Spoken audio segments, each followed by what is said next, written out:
Welcome to Montrose Talks, Keith. It's great to have you here. Cheers, thank you very much. Just to give a bit of an intro, Keith is an English Association football manager and former professional football player. He began his career at Bristol Rovers and made his goal-scoring debut in August 81, I believe. Primarily centre defender, your playing career spanned several clubs, notably Sheffield United, Man City, Wimbledon and Wolves, where I think you had about 4 years, didn't you? Yeah. And also included a brief tenure with England national team, and you most recently managed Hartlepool. Awesome to have you with us today. Cheers, thank you. It's like 40 years wrapped up in 30 seconds.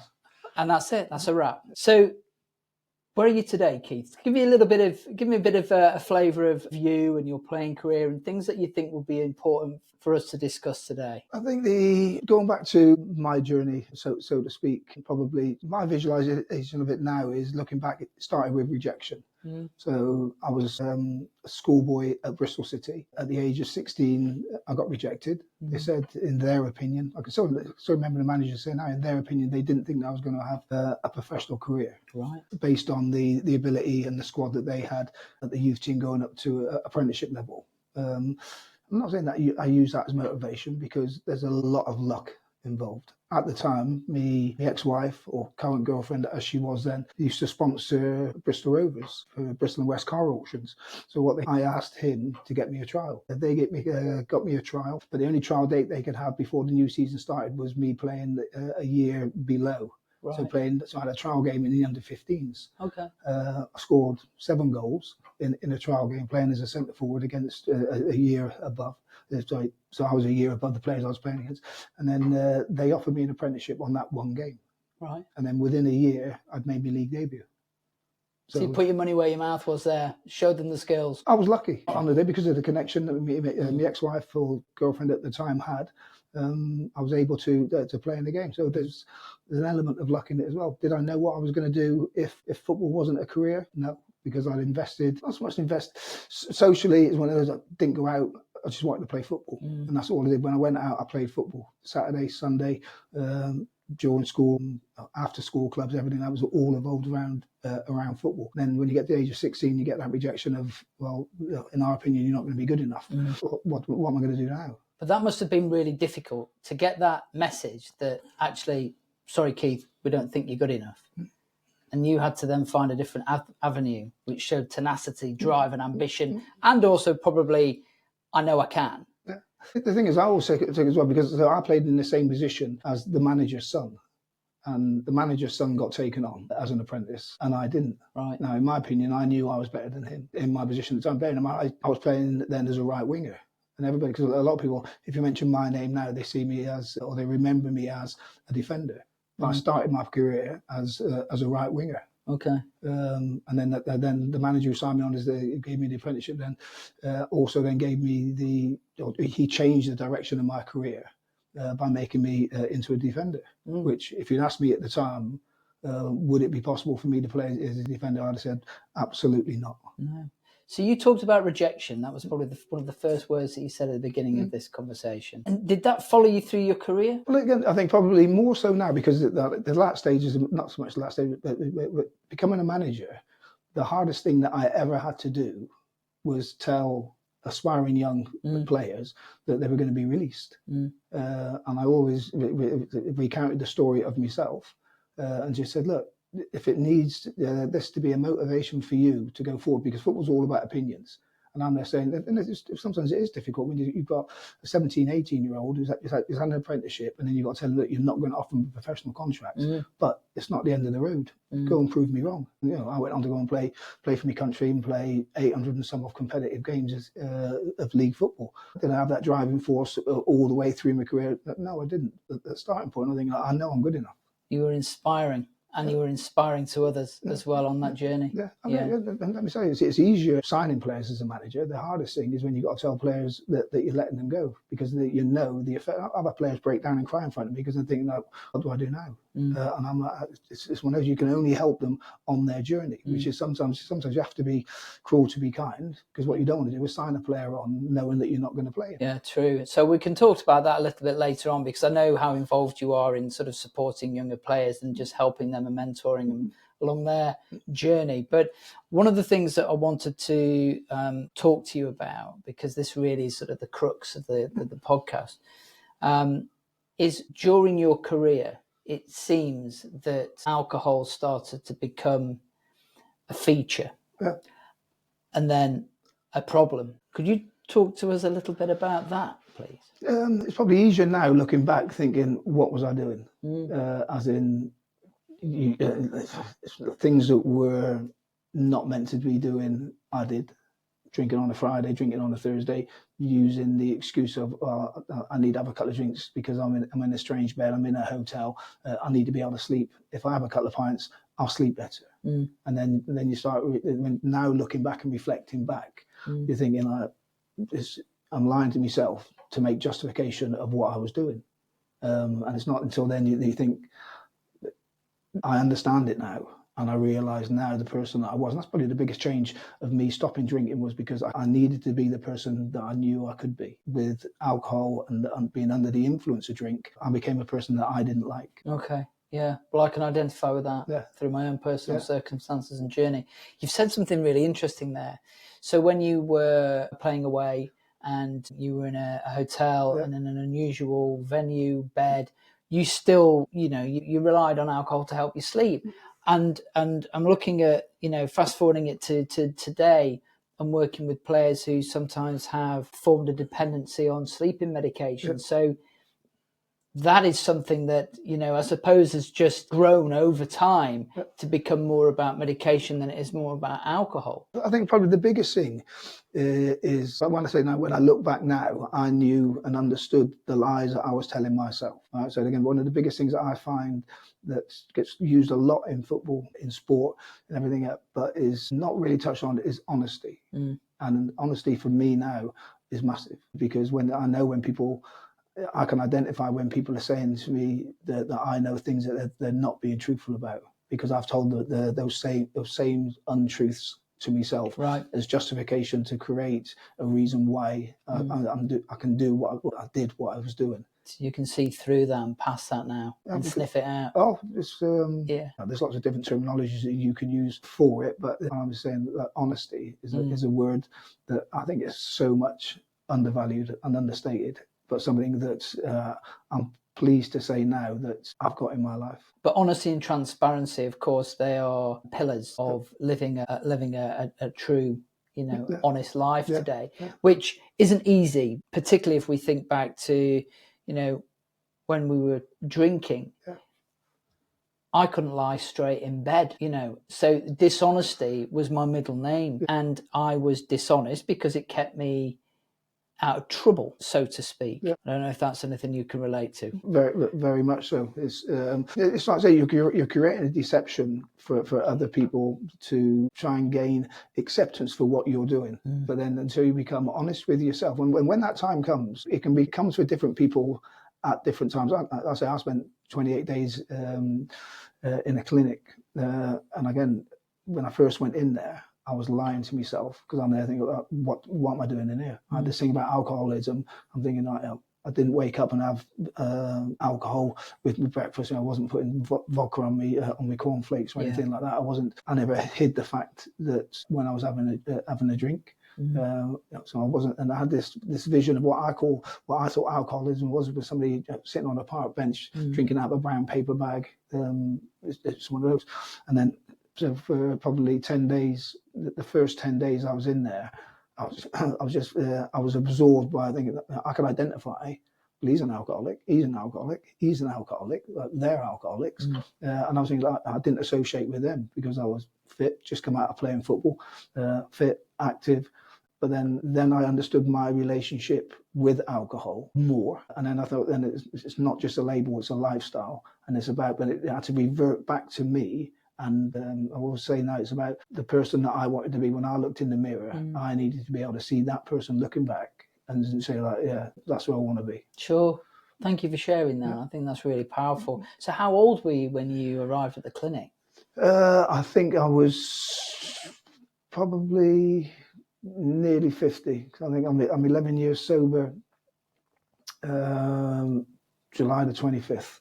That'd be 11 years. I'm 11 years on July the 18th. Yeah. So maybe we'll celebrate with a game of paddle. I'm surprised we didn't see each other out. We may have passed across, I'm sure.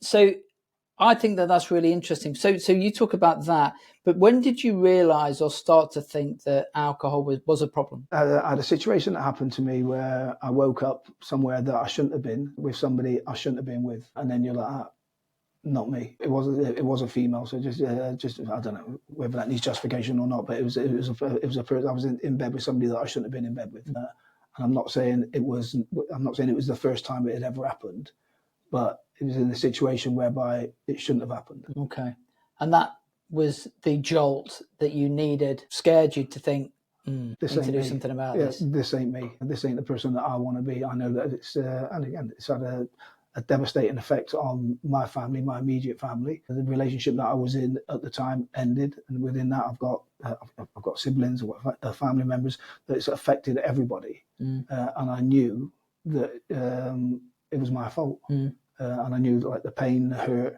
the devastation that I caused. I looked myself in the mirror and I was like, I didn't like the person that was looking back at me, and I'm like, could I reverse it? Could I do anything about it? No. But I knew that I had to change because I still needed to be there for those people in whatever capacity they would accept me in their lives. So this is on the run up to 50-ish, but in terms of sort of rewinding that backwards and looking at that, when did you think actually this is becoming a problem? Wasn't it until that point? Did you not feel at any time, actually, I'm probably boozing a bit too much? Or loads of times when you're thinking, like I say, but it's all about reflection, isn't it? Loads of times I look back now and I think, like, what was I doing? But then you feel as if they call it being a functional alcoholic. I could still train, I could still play, I could still do the school run, because I was like last man standing. And again, but then I realised then that I created a way of me being able to drink without people noticing, as in, I wasn't stumbling around, falling out and anywhere. I just went quiet, went quiet, and just carried on drinking. And that was the only reason that people would know. So, oh, you're being quiet. I think you don't realise that I've probably been out 8-9 hours longer than you and drinking twice as much as you. Yeah, still being able to hold it together on some level. A functioning alcoholic. Yeah. But it's not until you look back and then you start thinking, wow, what was I doing? Like taking my daughter to school, but still well under the influence of alcohol, and you're thinking, like, why? And was there any pressure from anybody around you, any family or loved ones or other players going, Keith? No. Good? No. Again, because I hid it well. But that's what I'm saying. Me hiding something, but then that's what I'm saying. It's that I was being dishonest to myself, and that's why that I knew I could hide it, because physically I was fit. Physically I could perform when I needed to perform, but to a level. But on reflection now, when I look back, and I'm thinking, like, I should have been better. Do you think, though, as well, because you were a professional sports person, you were fit, physically fit, that on some level did justify the fact that, well, I can balance it out. I'm training often. I'm looking after myself, having a few beers, letting my hair down. What's the problem? No, but that's the lies I used to tell myself, because at the end of the day, you say, like, I was a professional athlete. You know what I mean? Professional athletes look after themselves. I wasn't, and I didn't. But I was still able to perform to a credible level that I know that I could have been better. And that's probably one of the reflections that when I look back now, I'm thinking, like, fool. Yeah, so that's really interesting, and I've got an analogy. I met a doctor yesterday, and they were talking about, you wouldn't put diesel in a petrol car and expect it to run at 100% for particularly a long time, and I really understand that. But one of the things you've just said there, Keith, that you've just said, fool.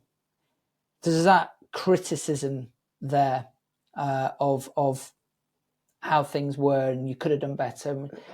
Does that, now you are coming up into your 11-year anniversary of sobriety, do those things still plague you?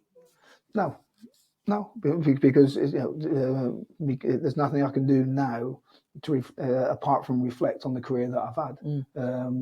But within that, it's being able to use that. I'm still very proud of the achievements of what I when you think, like, as a 16-year-old lad being released to then going on playing in the European Championships, representing my country, gaining more England caps. And you're thinking, I didn't do bad. I did all right. Yeah. I was lucky enough to be captain a lot of football clubs, which shows a buy-in and a respectability that you had within the changing room, and also then with the manager to be their captain. Looking back on it now, and I'm thinking, I could have been a better person. I could have been a better player. But what always baffles me is that, you know, being able to, you know, when I meet people and we talk about their lives whilst they were drinking, and the managing to be able to function at such a high level and perform and show up every day, but still like this Jekyll and Hyde, but still living, you know, with this burden, you know, and the things that have happened over the years, childhood rejection, trauma, and then we're sort of dumbing it down with alcohol and sometimes substances. Well, I had it as not so much an escapism, but I was running away from the person that I knew deep down that I wanted to be. But then when I had a drink, and again, when I went into the clinic, I came out, and it's one of those, I knew that I'd lost that the button to switch it off and say enough's enough. I couldn't find that button, so it was one of those, if I wanted to go out, I went out. And I stayed out, and I carried on staying out until I fell home. Yes, basically. But like deep down, I knew like what you're doing. But then alcohol plays a part in your decision making and your rational thinking. And you start thinking, but all the time I knew I was quite recognisable, or I'm quite recognisable, so people knew. But then I used to try to find different things, so I'd start drinking shorts. Drinking halves. Yeah. So going in the local pub, but only drinking halves, but having lots of them. But then if anybody saw me, they say, "Oh, he's only drinking a half." Yeah. But they didn't know that I probably had about 16, 17 of them in the last 2 hours. It's incredible the lengths we go to, isn't it, to try and conceal. Yeah. It's being dishonest with yourself. Yeah. That's what I'm saying. That's why the word, I keep on referencing the word honesty, because it's massive to me now. Being able to live now an honest life without alcohol, fantastic. Yes. So let's talk a bit about that then, because let's talk about the recovery side of things, because 11 years without a drink or any mind or mood altering substances of any type, you know, is to be celebrated. And it's some days, I imagine, from my own experience, you know, I don't jump out of bed every morning and high five the wife. No. You know, some days are more challenging than others. Yeah. But tell me about what you do to sort of maintain. Well, I had a situation whereby something happened and I was like, it's got to change. So then I made a conscious decision. I need to stop drinking. So I needed to get myself out of me daily routine, me current environment. So I've got a flat in Manchester. So I went and stayed with my son who was living in the flat. So I went and stayed there. I thought I need to change of environment. And then I'm realising so I spent just over a month living there within 4 walls. Didn't want to go out because of the temptations and that. And then the realization then that I can't live my life like this. So then I rang up being a former professional footballer, I rang up the PFA, being an ex-manager as well. So I was able to ring up the LMA. So I reached out to them, and I've got to say they were excellent.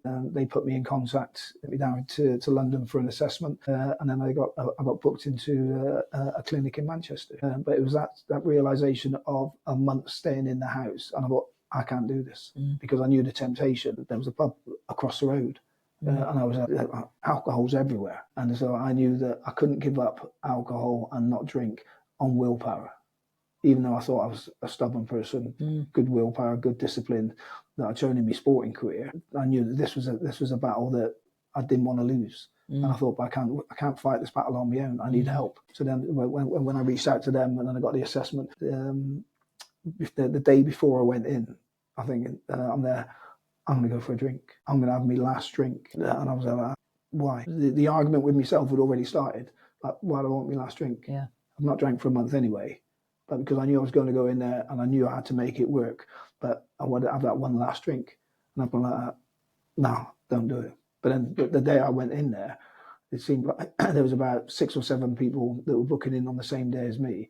They'd gone out and they'd had that last drink. The last hurrah. Yeah, they were absolutely wasted. Right. And that's why I spent so they go in there first 3 or 4 days. It's about detoxing, getting all alcohol and everything like that. It's just I didn't do anything but apart from walk around thinking that I'm not like him, I'm not like them, I'm not like her. I'm not an alcoholic. What does that actually mean? This dependency on alcohol.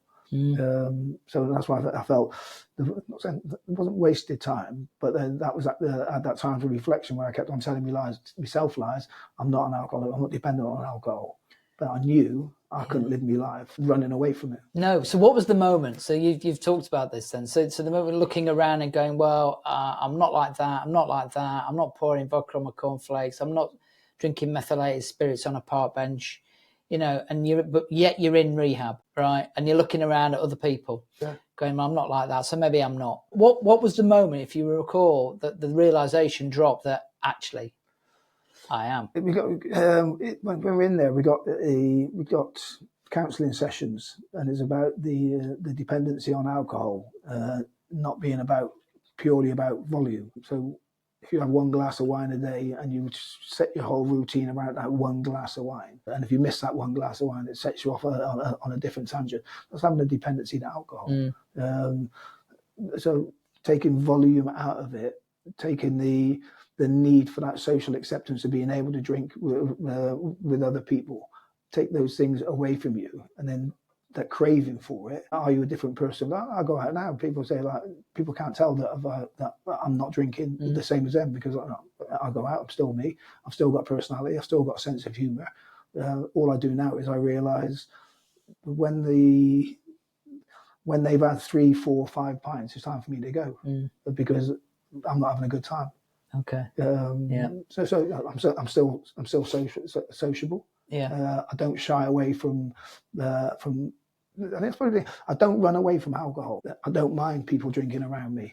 I don't like people being drunk around me. I move. Yes. But I've got an acceptance that they've got alcohol in their life. They can handle it. They can have one pint every 3 weeks or whatever they drink. This one, down to them. They can manage it. I can't. I couldn't. Still baffles me that how people can just have one or two and then call it a day.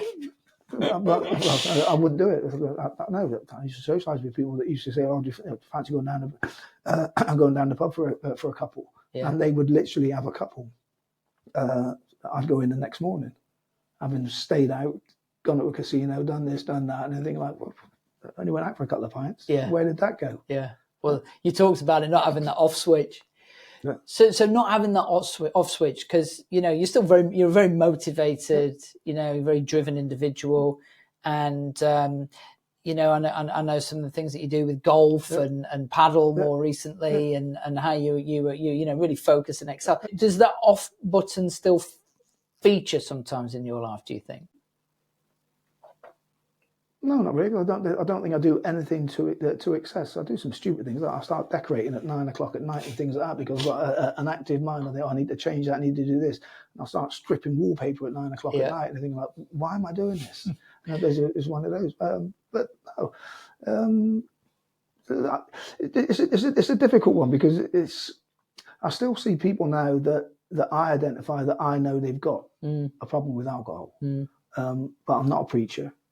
But what I would say is that when people ask me how I've done it, it's one of those, probably I've got a fear of ever having a drink again. And that's not a fear of the actual alcohol. It's a fear of me not being able to be the person that I want to be on a daily basis. And it's one because people say, if you start drinking again, you don't go back to drinking what you drank before. You go back to what you would have drank if you'd carried on your drinking. And I'm there thinking, not me. Progressive, isn't it, in that sense? Scary. It is. So there's a healthy fear there, which is understandable. And I share that with you. Totally. Totally. So let's talk about sort of what you're doing now then. So how are you looking after yourself? Because you look fabulous. I feel good. I spend 3 days a week in Manchester and I stay at my daughter's house. I've got 2 grandchildren. I've got 5 grandchildren altogether, but 2 of them are in Dubai. Step granddaughter who lives in Sheffield. And my eldest daughter lives in Manchester. I play golf in Manchester Monday, Tuesday, Wednesday, which is not so much my release. It's one of those. I'm Pops. Everyone, like my grandchildren, all they know me as is Pops. They don't know about me playing football, anything like that. They haven't got the history of me. It's just like I'm fun pops, and I like that. Nice. And it's one of those. But then I'm going over to Dubai. My eldest son lives in Dubai, so I'm frequent visitor there. Great place, love it, and I get to see my grandchildren that are over there as well. Great. And you have picked up the paddle bug. I love it. Yeah, I absolutely love it. I've got a couple of playing partners over here, a couple of playing partners over in Manchester. My daughter plays paddle. I play paddle with my daughter. She's getting better and better. I've lived my life as being in competition, so I'm competitive. But that means then because people know that I was an ex-sportsman, an elite athlete, they want to beat you. Which I like. I'm 60 years old. I joined a competition with a lad from Sheffield. We entered a competition in Leeds, got knocked out first round in the over 60s, and it's one of those. That ain't happening again. No, of course not. I didn't blame my partner. No, not at all. Nothing you've done wrong. Absolutely. So, okay, so if we start to think a little bit now about sort of the current players, and the pressures are different, the game's different, the things that are acceptable or not acceptable have definitely changed. And we look and think about sort of neurodiversity, particularly around sort of ADHD and sort of that obsessive compulsive behaviour, gambling, digital, online. The things have changed dramatically. Massively. Yeah. What's your view on that in terms of pressures of a current day footballer? I think it's distractions. That's probably the biggest thing that younger players now have to deal with is the distractions that are out there that they don't realise are distractions. Like your mobile phone. You see players now, they're attached to that mobile phone. And it's one of those as if they can't be without it. They always have to be on their phone. And the biggest thing that I've noticed, not so much in sport, but in society, is with younger people, is the inability to communicate. If I mean, so they'd rather text each other than speak to them, or go around and see them. Yeah. That social interaction is one of those you say, I'll be speaking to my mates. It's always on the phone. They don't go out and go and see them. But when I grew up, or when I was growing up, there's no mobile phones. No. And it's one of those, if you want to go and find your mates, you have to go and knock on the door or go at the park and find out where they were or ask somebody else. Yeah. Whereas now, they don't even want to interact. They just sit on their phone, they have group chats with everybody on their phone. And they think like that social interaction. Because these younger players, when they grow up, it's one of those, there's a big wide world out there that you need to be able to communicate. And sometimes people don't answer texts. Totally. Going for a job interview, you can't do that over text. You see people now with great qualifications, no personality, unable to communicate verbally in front of somebody. Yeah. I've been asked by a local agent to go to speak to young players, and I've said, look, put on a couple of training sessions and everything like that. I said, well, look, I can put on training sessions. I said, but first of all, I want to find out about the individuals. And I said, all right, well, what are you going to do? I said, well, I'm going to get them to talk. I'll give them some leading questions about, what's their ambition. You just you want to say to a young 16, 17, 18-year-old player, what's your ambition? And just bear in mind, I don't receive texts. They've got to sit down. They've got to verbalise what their ambition is, and then say, well, what do you think you need to help you on that journey? What type of person do you want to be? What type of person do you need to be to go on that journey? Because I've seen lots of players that have been good players, but then lack personality, lack confidence, sometimes lack belief. Sometimes there's people within the game that can help those people, help those players come out of themselves. There's nothing wrong with talking, shouting, sometimes even questioning what you've been asked to do. If you don't understand what someone's asking you to do, you're not going to do it to your full potential, are you? So if you ask a question, say, I've got to do this, this, and this. Why? Why do I need to do this? And then a coach or somebody else within the football organisation can sometimes be able to explain why you needed to be in that position. And so asking questions and communicating can absolutely help you. Absolutely, 100%, totally agree with you. And final question, really, Keith. If there was a young player who was drinking or using drugs against their will, what would be your advice? When you say against their will? Well, they don't want to be doing it, but they are. They're doing it because to fit in. They're doing it because of something inside to fill the hole in the soul. Whatever it might be, the soother, that I'm away, I need to take some medication because I'm not sleeping well. But actually, it's around something else. But they are on their own. They are isolated. They're in their hotel room. They know that something's not right. What would you say to them? But the first thing is, it's, you know, when you starting a communication with somebody, is people have got to want to talk, and they've got to be able to talk, and then that comes from that honesty. Because it's easy for me to identify somebody that I think's got a problem, but I can't help that person until they reach out. Because as soon as if I reach out to them, automatically invisible lies appear, and again, so they need honesty. And they need to reach out. When everybody that's got that will have issues will have a time frame where that honesty creeps in. That's when they need to reach out. Yeah, I've had it with my own brother. My own brother's got a problem with alcohol, but he only rings me, when he's had a drink. And so he's my brother. I'm desperate to help him, but then I can only say to him, "You need to speak to me when you're sober, when you haven't had a drink." Before you have a drink, I can help you. Once you've had a drink, whatever I say to you, I know you've got that defense mechanism comes in, and it won't sink in. So again, when you get that window of honesty, reach out and speak and ask questions. Yeah, I like that. Reach out and speak. That's a really powerful way to end. But it's so simple. Yeah. But it's that time frame, and everybody says you get that time frame when honesty creeps into you. And it's one of those, let it grow. And by talking and communicating, it grows. Let it grow, let it go. Yeah. Yeah, lovely. Keith Curle, it's been amazing. Super. Thank you so much.